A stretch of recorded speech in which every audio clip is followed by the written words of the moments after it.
À l'aube du 21 mars 1918, 6000 pièces d'artillerie allemande ouvrent le feu sur les collines de la Somme, au nord de la France.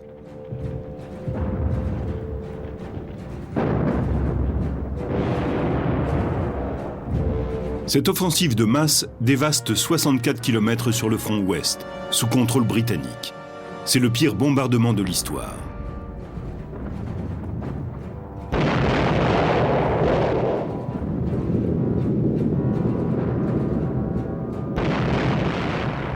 Quand l'ouragan des tirs de barrage s'arrête, les troupes d'assaut allemandes jaillissent des tranchées et attaquent.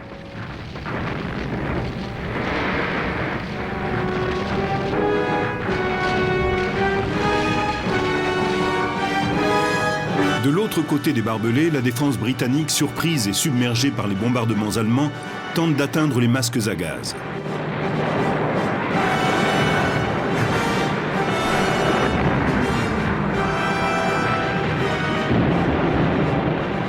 La grande offensive allemande du printemps commence. Pour les deux commandants, le pari est risqué. La moindre faiblesse peut mener à la défaite.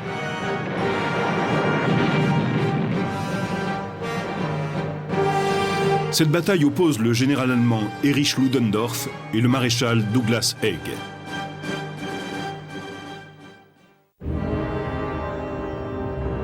Fin 1917, sur le front ouest, les troupes britanniques, françaises et allemandes sont épuisées par 3 ans de blocage et de sacrifices sanglants.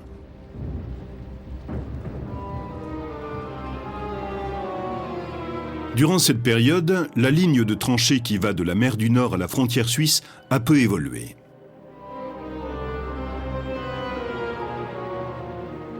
De lourdes pertes renforcent la déception allemande. Et l'efficacité du blocus naval allié aggrave la situation.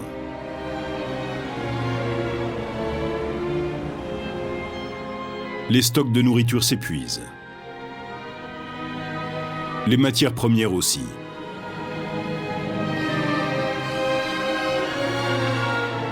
Hiver 1917. Le chef d'état-major Ludendorff est conscient que seules des mesures draconiennes sauveront l'Allemagne.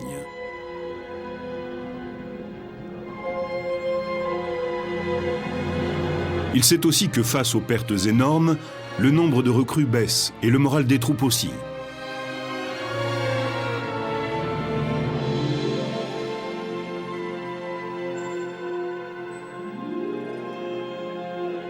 De plus, l'Amérique entre en guerre le 6 avril 1917. Ces troupes fraîches arrivent sur le front ouest pour soutenir les Anglais et les Français épuisés. Ludendorff doit lancer son attaque tout de suite, sinon il sera trop tard. Pour lui, l'espoir vient du front est. Après 3 ans de débâcle, l'armée russe est découragée et la révolte gronde.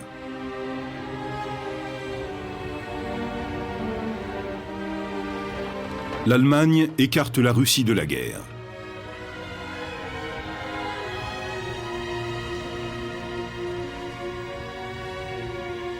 Pour submerger les Alliés, Ludendorff envoie les troupes de l'Est renforcer celles de l'Ouest affaiblies.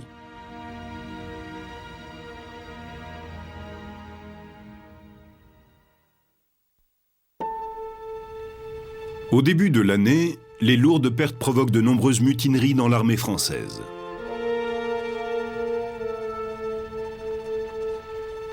Les Anglais touchent le fond en automne 1917, quand sous la pluie et la boue, ils prennent péniblement Passchendaele en Flandre.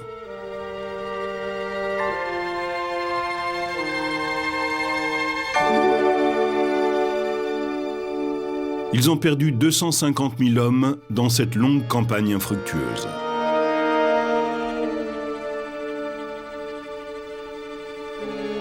Le gouvernement anglais perd confiance en son commandant en chef, Douglas Haig.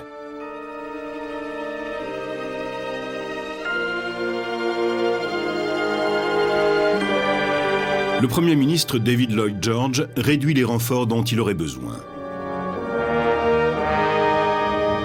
Les troupes britanniques sont donc contraintes à la défensive.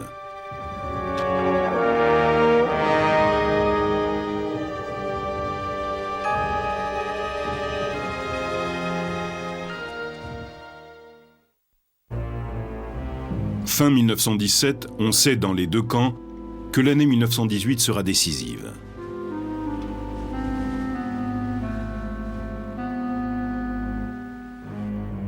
Pour Ludendorff, il ne reste qu'une seule chance à l'Allemagne de gagner la guerre. Haig et ses alliés français pressentent que l'ennemi va lancer une offensive à l'ouest.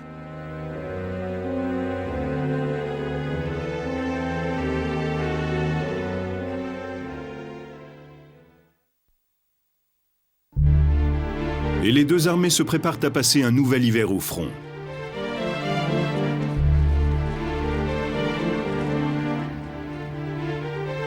Loin des tranchées, les commandants élaborent leur stratégie pour l'année qui vient.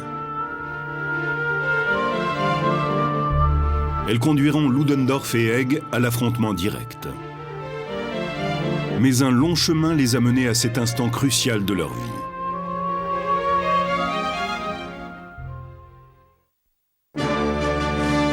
Erich Ludendorff est né en 1865 dans une famille modeste.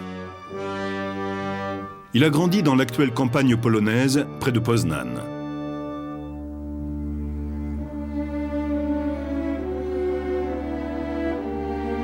Il est affecté à un régiment d'infanterie où il s'impose en jeune officier professionnel, intelligent et ambitieux.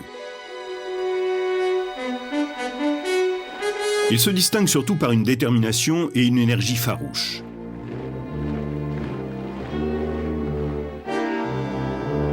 Le général von Moltke, chef de l'armée allemande en 1914, s'assure de la progression hiérarchique de Ludendorff. Au début de la Première Guerre mondiale, il est général et commande une brigade d'infanterie. Pendant l'invasion allemande, Ludendorff joue un rôle important dans la prise du fort de Liège, réputé imprenable. Il reçoit alors la médaille pour le mérite, la plus haute distinction militaire prussienne. Août 1914, il devient chef d'état-major du général von Hindenburg sur le front Est. Il l'assiste à assurer les victoires sur l'armée russe en 1914 et 1915.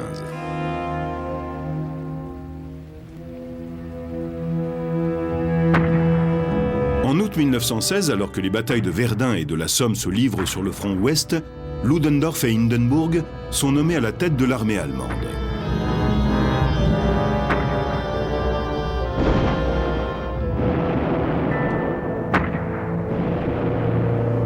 On compte 1 million de victimes pour ces deux batailles. C'est un désastre quasiment insupportable. Début 1917, Ludendorff décide de réduire les lignes allemandes et cède des territoires occupés depuis 1914.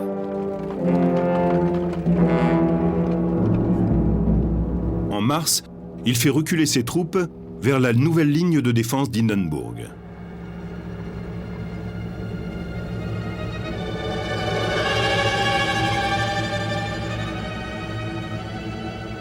Malgré son courage, Ludendorff est devenu arrogant, inflexible, et il panique dès que ses plans militaires sont contrariés.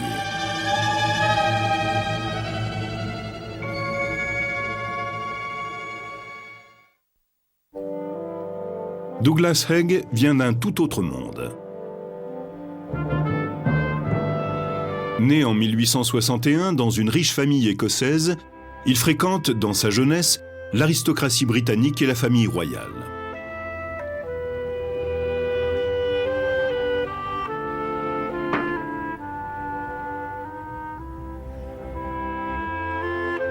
Après des études à Oxford, Haig rejoint un régiment d'élite de cavalerie. Contrairement à Ludendorff, il combat avant la Première Guerre mondiale au Soudan et en Afrique du Sud, où il se distingue.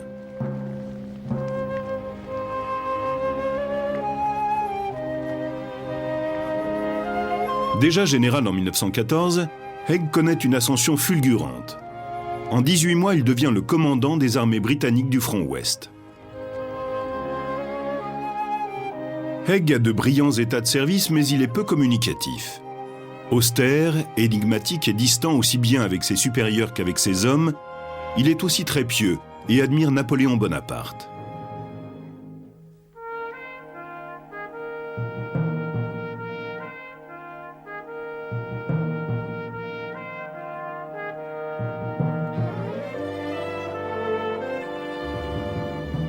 Militaire conservateur, il s'intéresse toutefois aux progrès technologiques.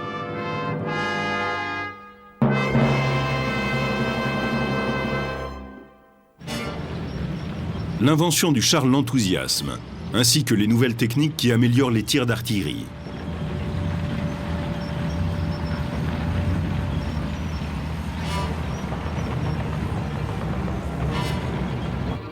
Haig croit en la victoire des Alliés. Il sait aussi que dans cette guerre de tranchées, les pertes sont inévitables.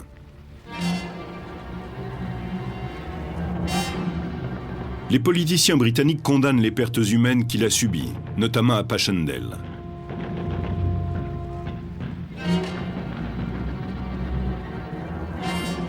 Le Premier ministre, Lloyd George, veut le limoger, mais personne ne peut le remplacer.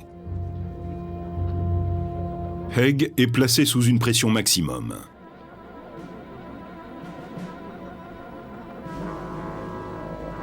Il doit aussi calmer la tension des politiques et des militaires français qui pensent à leurs intérêts personnels.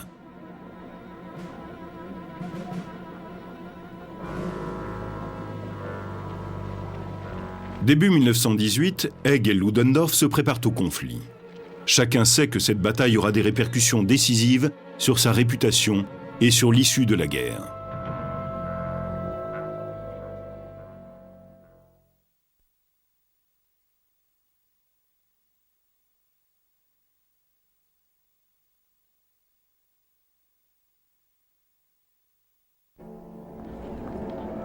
Le 11 novembre 1917, Ludendorff et le haut commandement allemand, réunis à Mons, décident d'un plan pour remporter la victoire à l'ouest. Ils hésitent à lancer une attaque contre les Français ou contre les Anglais. Pour Ludendorff, les Français dépendent beaucoup de leurs alliés. S'il anéantit l'armée anglaise, les Français se rendront ensuite.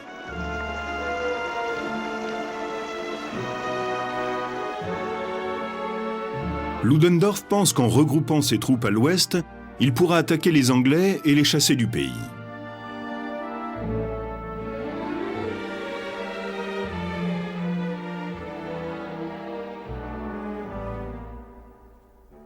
En prenant d'assaut les ports de la Manche, il veut couper les Anglais des Français.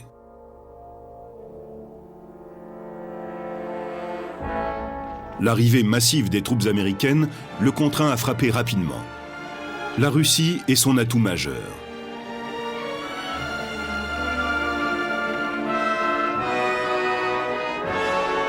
Lénine et les bolcheviks ont renversé le tsar. Ils veulent faire sortir la Russie du conflit.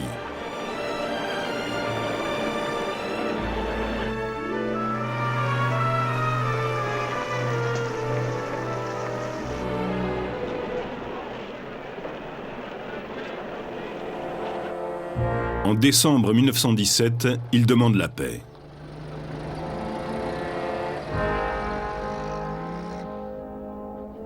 Le traité de Brest-Litovsk met fin aux hostilités sur le front Est. Ce qui permet à Ludendorff de repositionner aussitôt à l'Ouest 1 million de soldats expérimentés.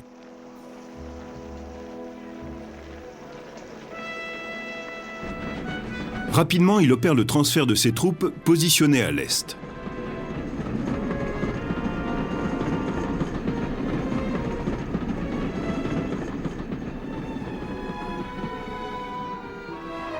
Début mars 1918, 3,5 millions d'hommes, soit 194 divisions, campent sur le front ouest.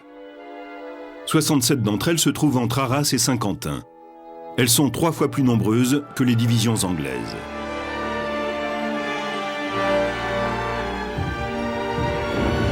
Mais Ludendorff sait que cela ne garantit pas le succès.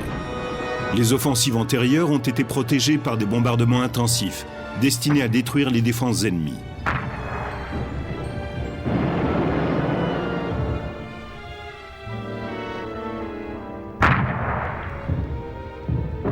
Et elles ont toutes échoué. Pour Ludendorff, seules de nouvelles méthodes offensives mèneront l'Allemagne à la victoire.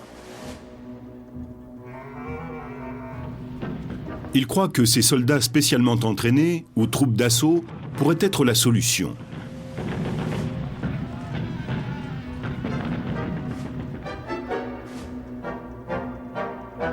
Des tirs de barrage rapides et intensifs précèdent l'attaque des troupes d'assaut sur les tranchées ennemies.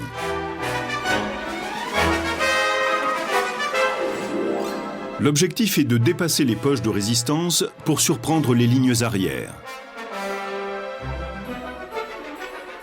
De là, les soldats détruiront les quartiers généraux, les communications et neutraliseront l'artillerie.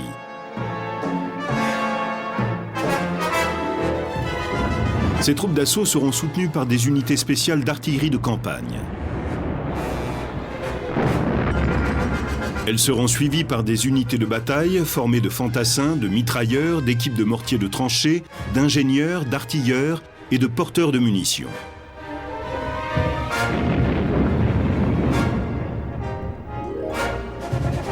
Ce second échelon est spécialisé dans l'attaque de positions solidement défendues.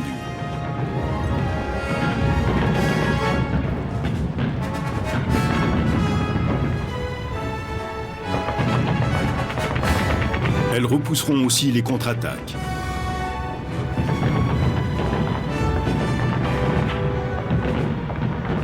La vitesse constitue un élément essentiel de la stratégie. Avec ce plan en 2 temps, Ludendorff pense que son offensive brisera les lignes, tel un raz-de-marée.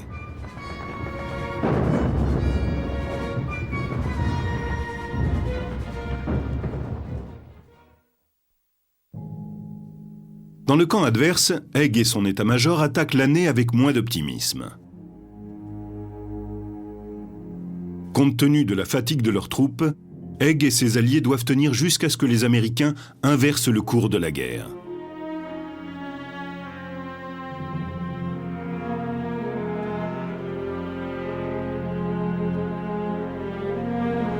Pour arrêter la prochaine offensive ennemie, Haig choisit la technique allemande dont ses troupes ont fait les frais à Passchendaele.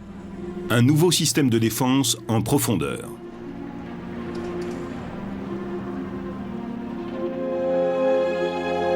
Il se compose d'une zone avancée ou ligne bleue pour affaiblir la première offensive. Puis on trouve le champ de bataille ou ligne rouge où se dérouleront les principaux combats. Et puis, à l'arrière, la ligne marron.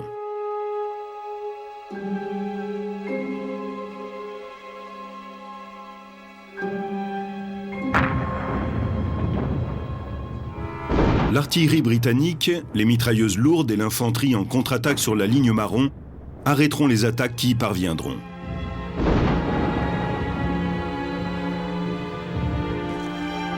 Mais Lloyd George réduit les renforts envoyés en France, ce qui complique les plans de Haig.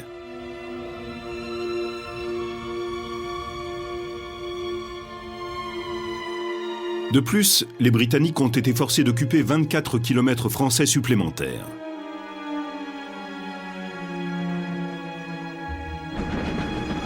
Haig est face à un dilemme.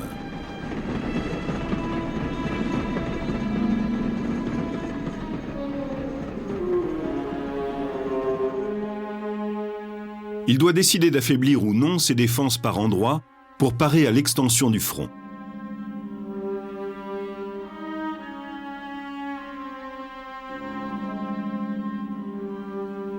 Le secteur britannique est défendu par 4 armées. La seconde au nord, la première, la troisième et la cinquième dans la Somme.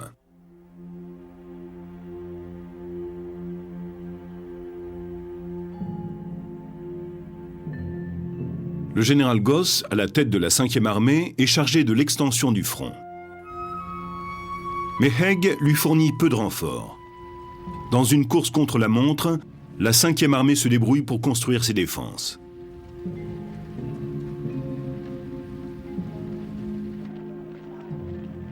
Début mars 1918, les troupes savent des 2 côtés que le compte à rebours a commencé. Les troupes de Ludendorff croient en une victoire décisive. Celles de Haig regardent vers l'est avec crainte.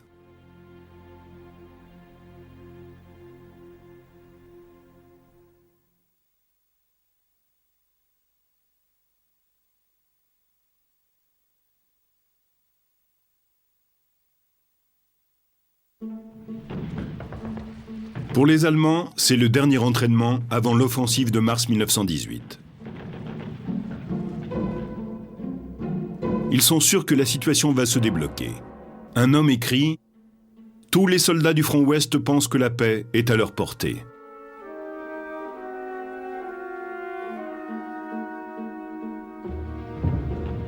La préparation est intense. Chaque armée a son propre centre d'entraînement.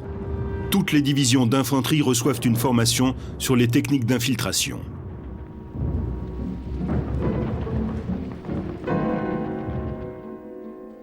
Au front, les unités sont revigorées par l'arrivée des jeunes soldats familiers des combats qui deviennent la base des troupes d'assaut.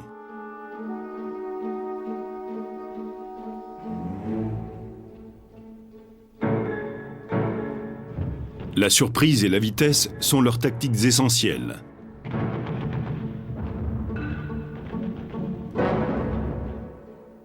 La grenade à manche, leur arme principale.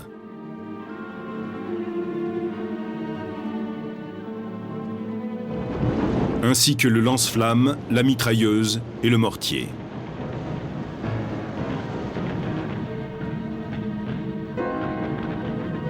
Pour tirer avec précision, les artilleurs allemands situent les canons ennemis en se fiant aux cartes, plutôt qu'au départ des tirs. Ludendorff convainc ses hommes d'une prochaine victoire. Ils ont une confiance totale en leur chef.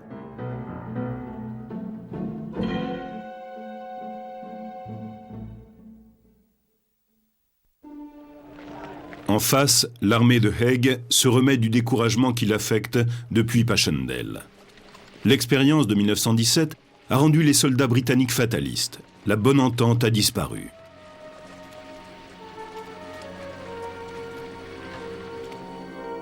Un homme écrit « La camaraderie existe toujours, mais ça n'est plus comme avant ».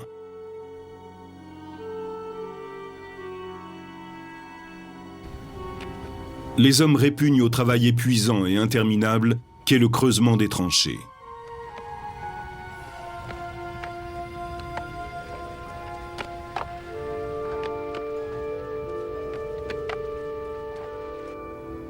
La 5e armée, largement déployée, trouve les tranchées françaises dans un sale état. C'est un terrible fardeau. La section dirigée par Goss est la plus fragile.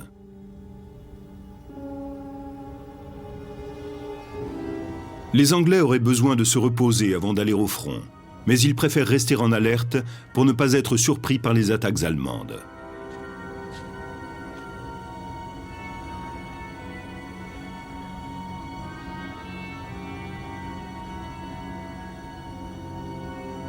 Un soldat anglais écrit « Après les grands espoirs déçus de 1917, j'espère que j'aurai la chance de passer au travers.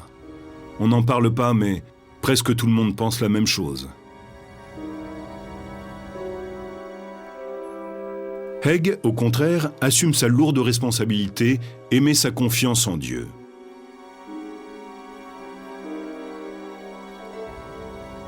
Il est convaincu que les qualités de patience, d'endurance et de courage de ces hommes les aideront à passer ce moment terrible.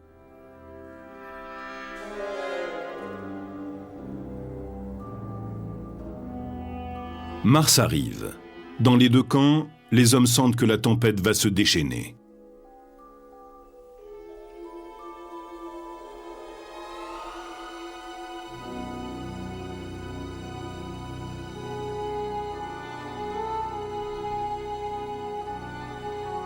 En inspectant leurs troupes, Haig et Ludendorff voient approcher le rendez-vous avec leur destin.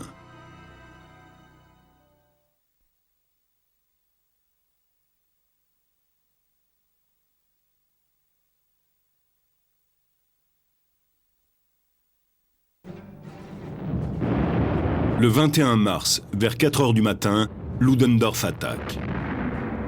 Plus de 6000 canons tirent sur les lignes britanniques au nord de la France. Les tirs de barrage s'abattent sur 64 km entre la Sensée et l'Oise. Le but est d'inonder tout le secteur britannique entre les positions avancées et la ligne de bataille. Les hommes de Haig sont sidérés par la violence des bombardements allemands.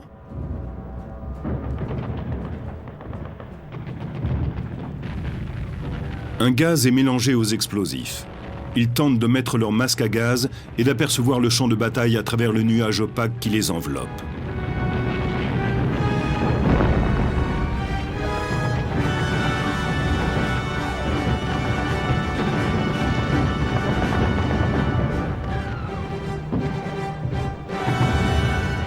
Haig s'attendait à cette attaque, mais il ne pensait pas qu'elle revêtirait une telle intensité.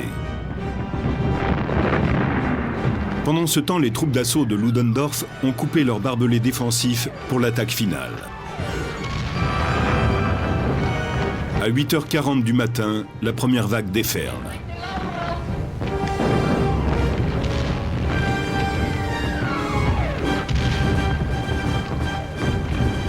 Le lieutenant Ernst Junger écrit dans ses mémoires « Le grand moment est arrivé. Nous avançons, et nos sentiments sont exaltés par la rage, l'alcool et la soif du sang, alors que nous nous jetons lourdement et irrésistiblement à l'assaut des lignes ennemies. » Rien ne résiste à cette vague de fond qui déferle sur les lignes défensives de Haig.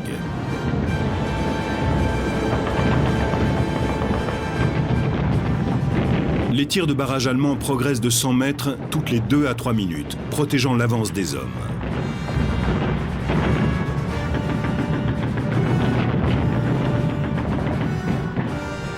Quelques poches de résistance britanniques, dépassées par cet assaut, se battent jusqu'au bout.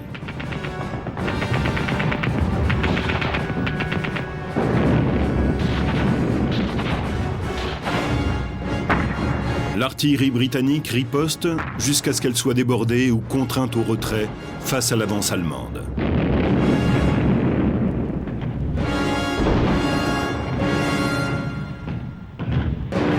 Par endroits, les troupes d'assaut progressent de 8 km.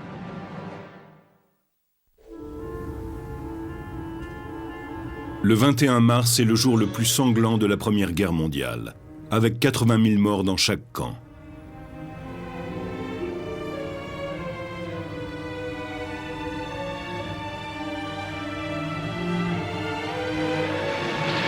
Le fils de Ludendorff, pilote de chasse, est tué dans l'après-midi.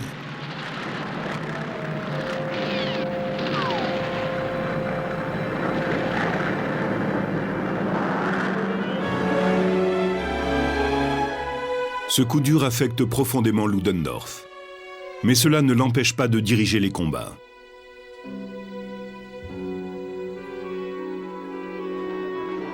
De plus en plus d'hommes sont envoyés au front. Les Allemands poursuivent leur avancée et engloutissent la défense anglaise.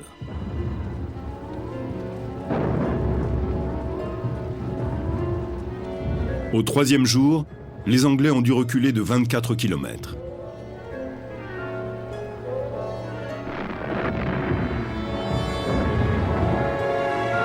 Les Allemands ont fait 50 000 prisonniers et pris des centaines de pièces d'artillerie.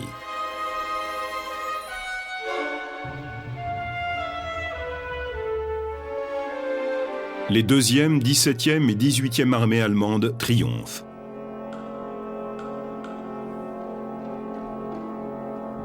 La 5e armée de Haig, en s'écroulant, a quasiment été séparée de la 3e.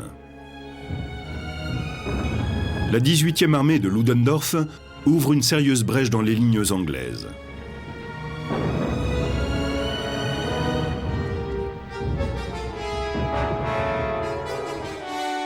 Croyant la victoire proche, le Kaiser, ravi, décore Ludendorff de la croix de fer à rayons d'or, qui n'avait pas été remise depuis un siècle.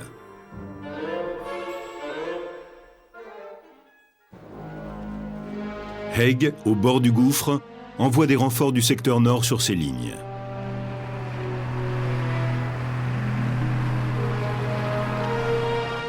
La retraite britannique continue.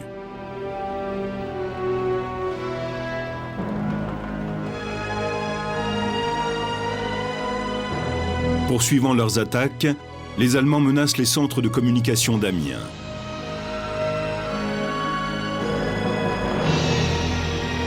Haig pense que seuls les Français empêcheront un désastre.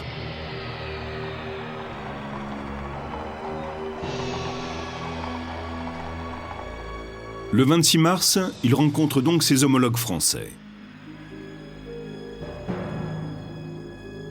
Le maréchal Foch devient général en chef des armées alliées.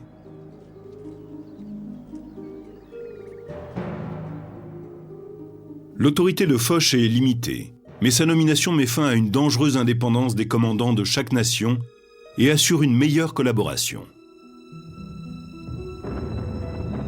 Rien ne peut arrêter l'offensive de Ludendorff.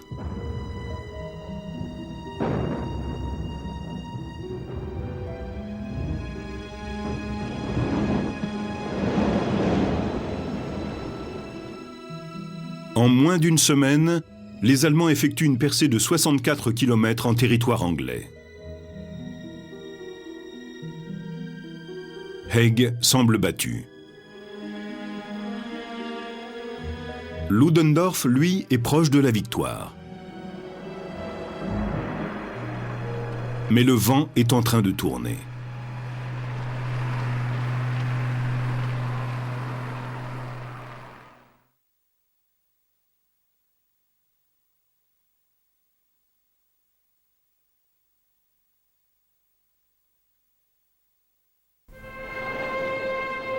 Fin mars, les Britanniques ont été malmenés par l'offensive allemande.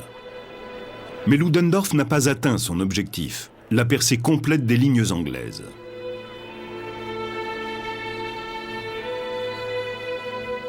Les pertes allemandes égalent les pertes anglaises. Mais la majorité d'entre elles est constituée des irremplaçables troupes d'assaut. Les survivants sont épuisés. Ils manquent de nourriture, d'eau et de munitions.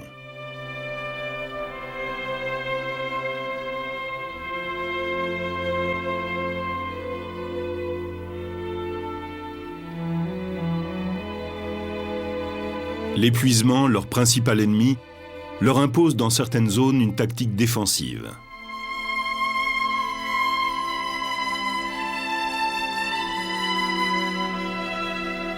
Bien décidé à remporter la victoire, Ludendorff lance une nouvelle offensive. Il veut piéger l'armée britannique du Nord en frappant au nord-ouest d'Arras et relâcher ainsi la pression sur la 5e armée alignée au sud. L'opération Mars est lancée le 28 du mois.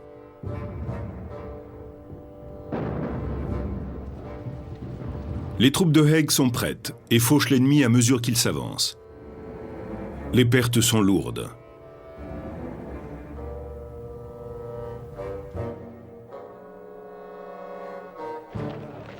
Des milliers d'hommes sont faits prisonniers.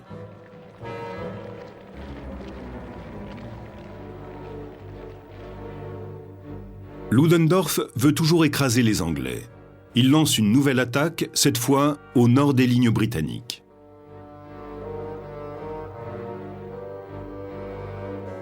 L'opération Georgette se déroule en Flandre. Elle a pour but de s'emparer de la tête de ligne des chemins de fer d'Hasbrook, puis d'avancer vers la côte. Lancée le 9 avril, elle démarre favorablement.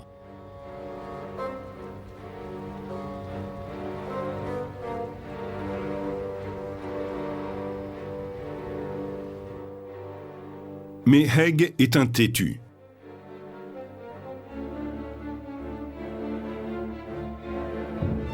Le 11 avril, alors que les Allemands balaient les Flandres, il donne l'ordre suivant. Nous sommes obligés de les battre. Nous devons défendre toutes les positions jusqu'au dernier homme. Aucune retraite n'est possible.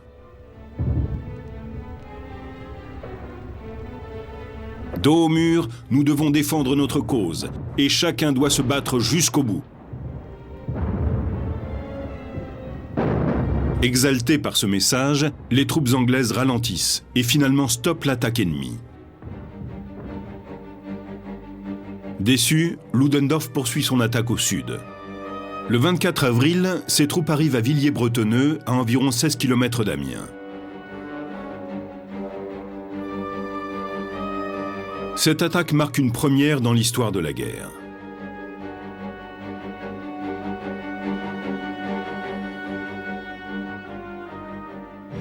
C'est la première bataille de chars.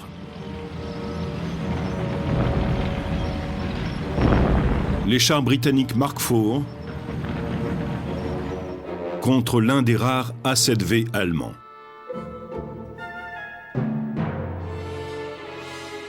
L'A7V, contenant 18 hommes, est armé d'un canon de 57 mm et de 6 mitrailleuses. Sa vitesse de pointe est de 5 km/h. Le Mark IV britannique avance à la même vitesse, contient 8 hommes et existe en version mâle avec 2 canons et 2 mitrailleuses et femelle avec 4 mitrailleuses.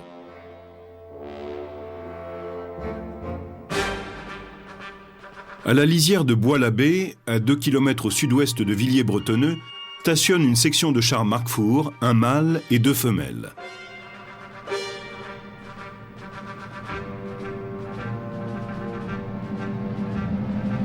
En soutien de l'infanterie.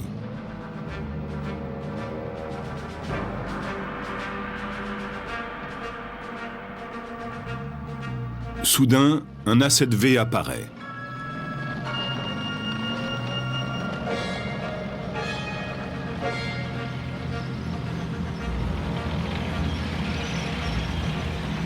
Les chars britanniques avancent pour passer à l'attaque.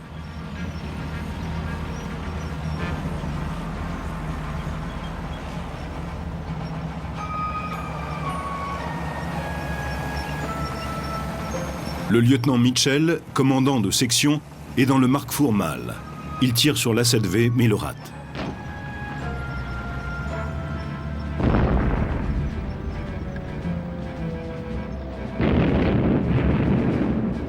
Le char allemand avance.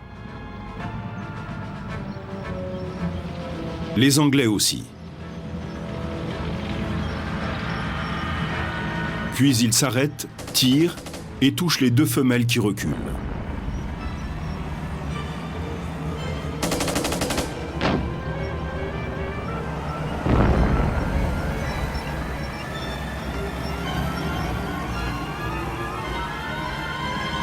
Celui de Mitchell avance toujours.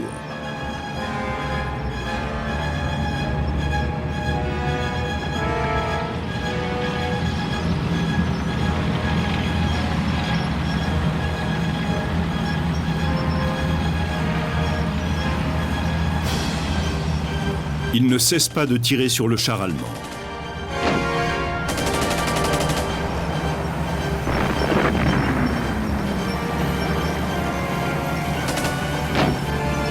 Et finit par toucher l'A7V. Endommagé, le monstre s'éloigne.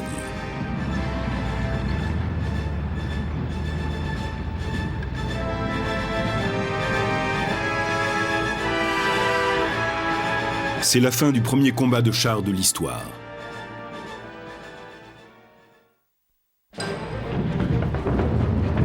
Les Anglais et les Australiens ont arrêté la principale attaque allemande sur Villiers-Bretonneux. Ludendorff a encore échoué. Il attaque encore les Français à 3 reprises, en mai, juin et juillet. Mais à chaque fois, il doit renoncer.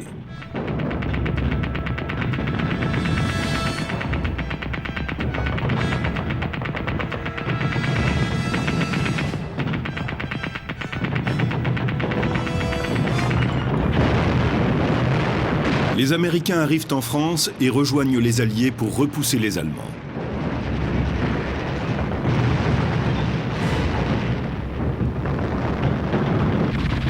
Fin juillet 1918, Ludendorff voit sa dernière offensive repoussée et ses hommes une nouvelle fois malmenés. Il comprend qu'il ne peut plus gagner cette guerre.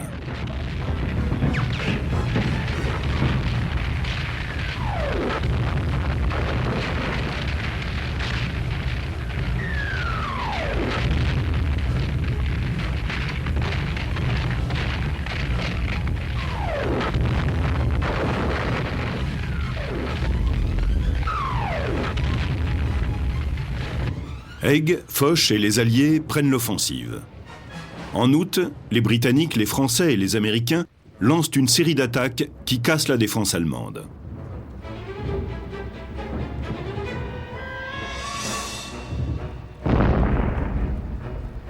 Fin septembre, les Alliés ont brisé la ligne Hindenburg et forcé les Allemands à reculer de 80 km.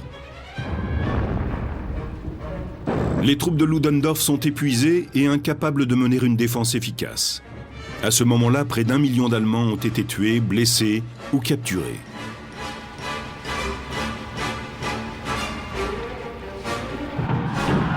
L'offensive alliée se poursuit durant tout le mois d'octobre. Et malgré des poches de résistance, l'armée allemande est battue. En raison de la défaite militaire et de l'agitation qui règne dans son pays, le Kaiser abdique et l'Allemagne se rend. Le cauchemar de la Première Guerre mondiale est fini.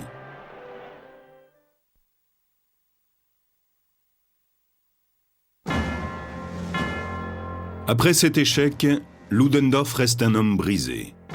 Il est limogé en octobre 1918.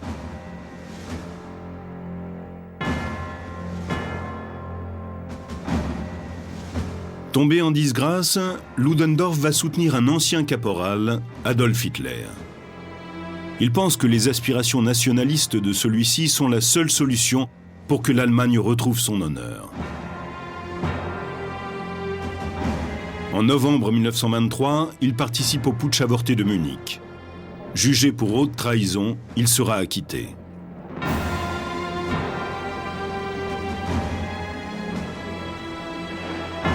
Il réalise trop tard qu'Hitler est en train de conduire l'Allemagne au chaos.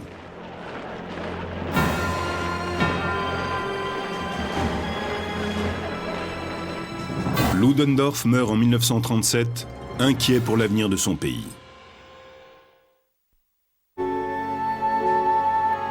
Haig, lui, à son retour, devient un héros national et reçoit de nombreuses distinctions.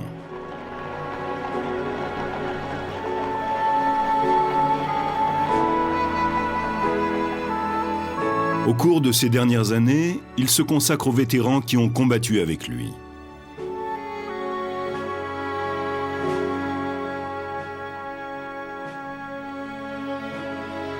À sa mort en 1928, un vibrant hommage lui sera rendu dans son Écosse natale.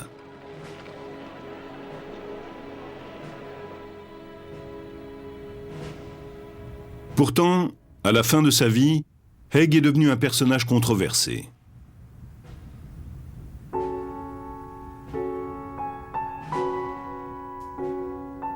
Ses détracteurs l'accusent d'avoir fait massacrer inutilement des milliers d'hommes, inhumés en France et en Flandre.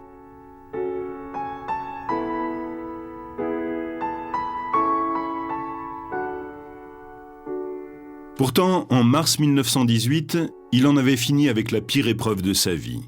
Et la victoire était à ce prix.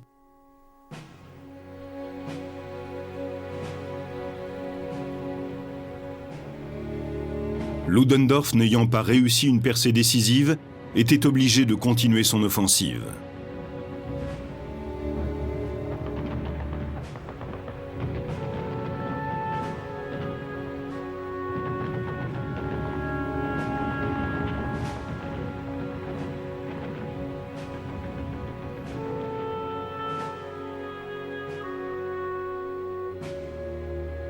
Ils ont tous deux été au bout de leurs limites. Ils ont tout donné, mais comme dans tout combat, un seul pouvait remporter la victoire.